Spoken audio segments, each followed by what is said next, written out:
Okay, you guys, what is up? The King of Lightning is here today to do Naruto chapter 626 review. That is 6, that is 6. So, that being said, this week's chapter Naruto, 3 simple parts. Part 1 is the stuff that occurs before the continuation of the fight between Madara and Hashirama. Part 2 is the continuation and the conclusion of the fight between Madara, Uchiha, and Hashirama Senju. And then part 3 is the return to real time. We are out of flashback. Now, that means that this chapter review is going to be relatively quick by my standards. We mean that's the way it should be. That's the way it should be. Now, first of all, part 1. Part 1 is very simple. It's basically Madara, he's talking to Hashirama in the underground location of the Sage of Six Paths tablet. And in a nutshell, it's, I have a dream! What is it? No! And that's it. Like, that is the underground part. I have a dream. What is it? Nope. And then he leaves. So, and then we go back to, and then we fast forward a little bit, where Hashirama is actually chilling on top of his own Kage face statue on the mountainside, and then he's looking over at the village, and then we actually see the progression of the village itself, where the village, now we see that there's actually like a unity being formed here within the clans that comprise the village, and there's new clans coming in. And also, Hashirama talks about how other clans in other places, they too have started to form villages and, coalitions together, because if they see that if the Uchiha and the Senju, if they can do it, well, why not us? And I mean, we already knew that. We already knew that was going to occur anyway. We all knew that. And then he talks about how, and then we see images of like the children, they're playing in the yard, and these kids no longer have blood, quote unquote, no longer have blood on their hands, and they can study in school, they can have fun and play and relax, and according to Hashirama, they can actually live old enough to experience the horrors of alcohol. So, I mean, it is what it is. Now, and that's part 1. Part 1 is, it's okay. It's okay. Because it's stuff that we already knew that occurred anyway. But it's showing you the step-by-step process. But again, it's okay. It's okay. So that's part 1. Now part 2, the continuation of the fight. First of all, I know a lot of people are probably going to disagree with me on this one, but I also know that a lot of people are going to agree with me on this one. And it's how you see it. And this is how I see it. This fight automatically gets a bump down. Yeah, like from what it should be, gets a grade down. And the reason why is very obvious, okay?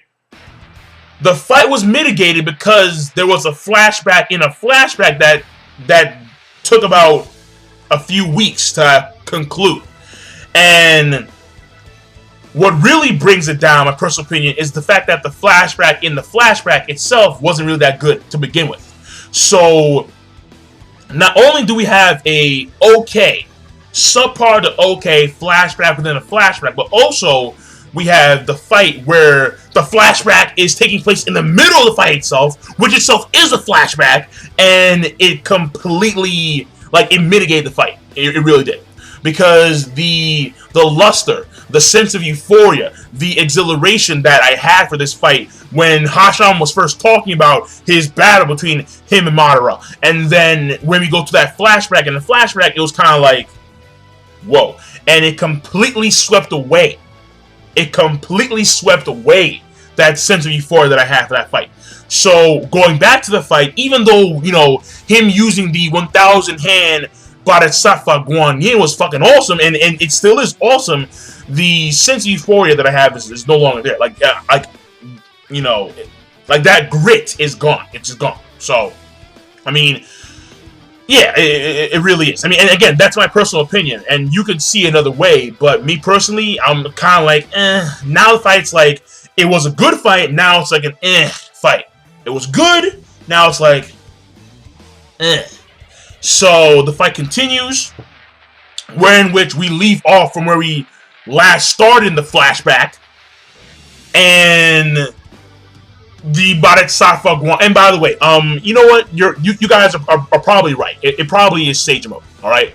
I'm starting because the thing that caught my attention with this is that he actually maintained like when after he did the whole entire thing where he put the QB down and he sealed the QB, he knocked it out. He had to maintain that Sage pose. So I'm like, you know what? It probably is Sage Mode. I mean, at first I thought that it was the whole entire Tsunade thing because Madara did say that Hashirama could do that, and we haven't seen that yet. And so I assumed that was it. And plus, there was no hints at all, ever, that Hashirama could use Sage Mode of any kind. Of any stature.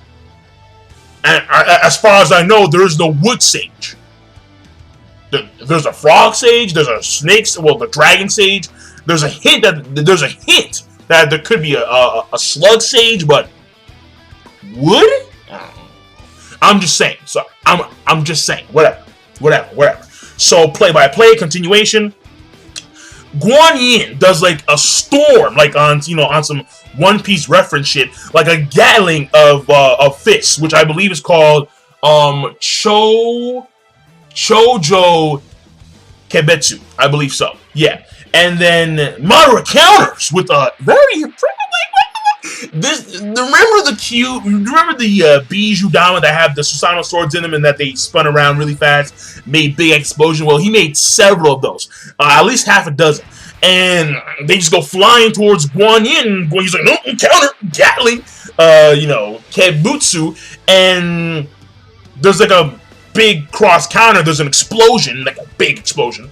Most of the hands on the interior of the statue are cut off, but the Susanoo, the perfect Susanoo surrounding the QB, that was taken down because of the force of the attack. And then what happened was that Hashirama took full advantage.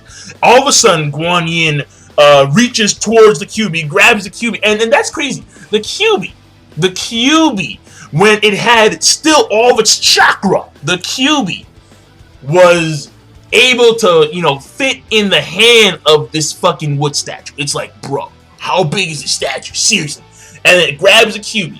And then what wound up happening was that another statue came out. The previous statue with the wood dragon and like that wood dude came out of Guan Yin.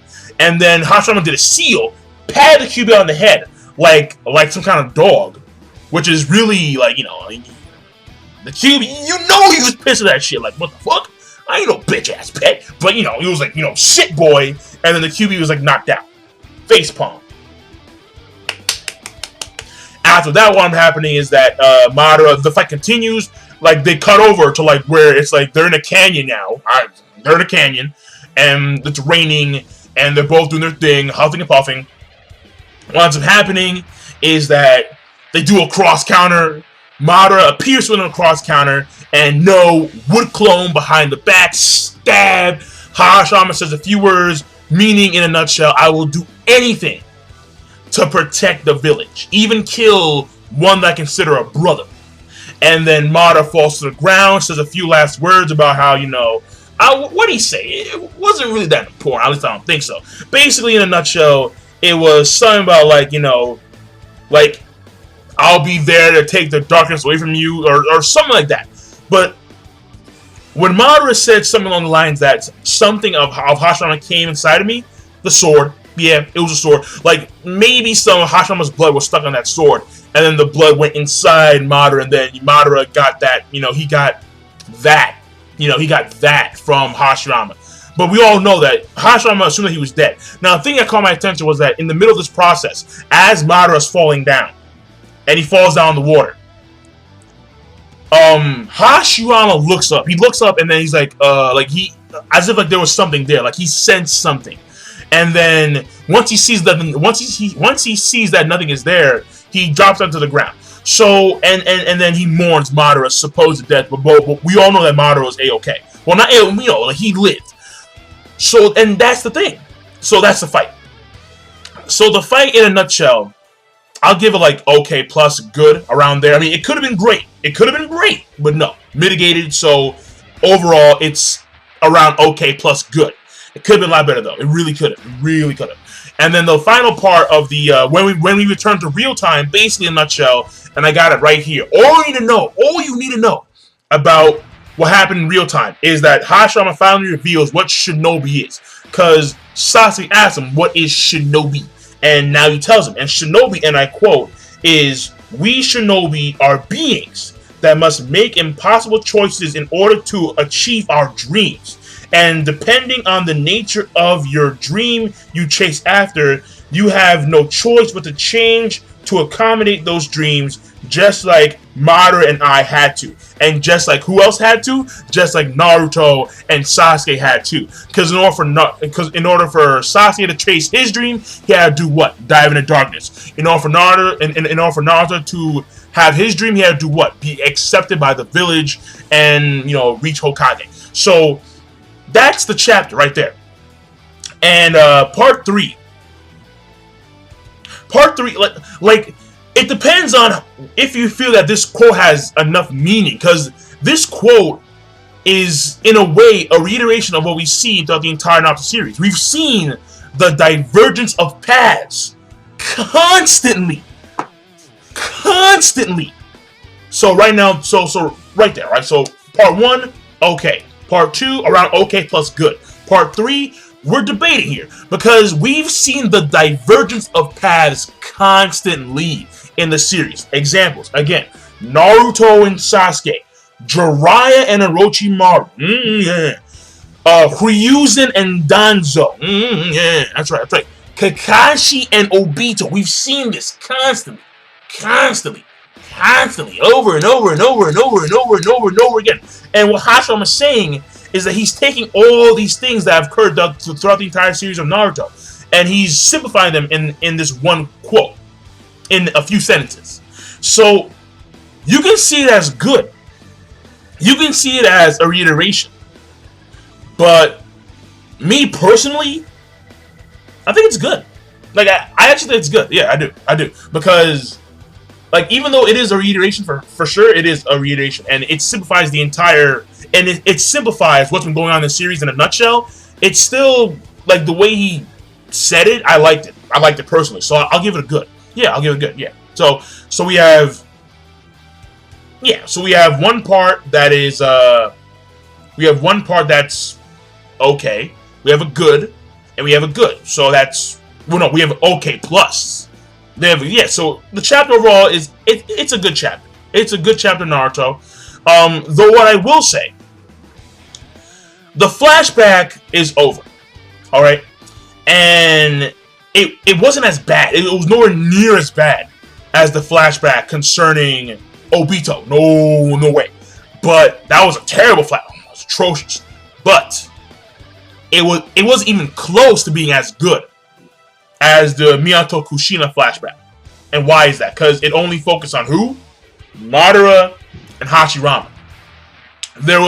Kishimoto took no part in diving even further into the depths of this Senju ni Uchiha. He made no effort into explaining the workings of the clans and how people operate in the clans themselves. Their jobs, their roles, the role of, especially in my opinion, the role of women, which would have been really, really nice, because we rarely see females be incorporated from a grand standpoint in the actual story. I mean, like, there's Tsunade, and she's like the only one.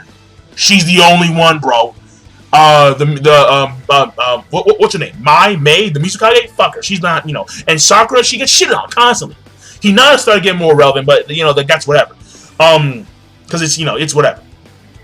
And also, what shocked me was that there was no reference to Mito. I'm like, what the like Hashirama's wife? Nothing. Nada.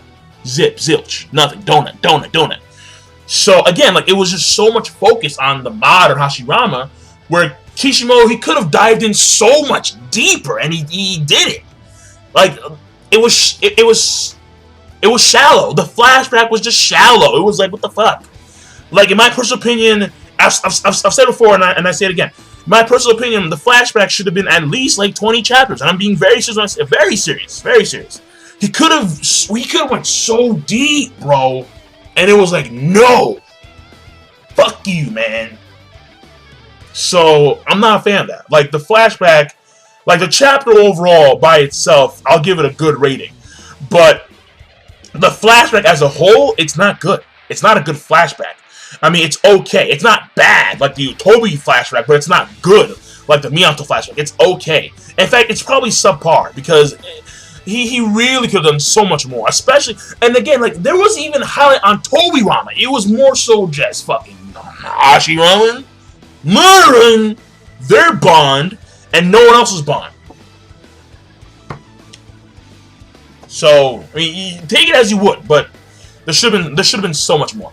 So I'm done. King of Lightning. Be sure, of course, rate, comment, and subscribe as always, and I'm signing out. 16 minutes. Not really quick, but fuck it. And I'm signing out. Be sure to, of course, rate, comment, and subscribe as always, and I'm signing out. Peace. Have a nice day.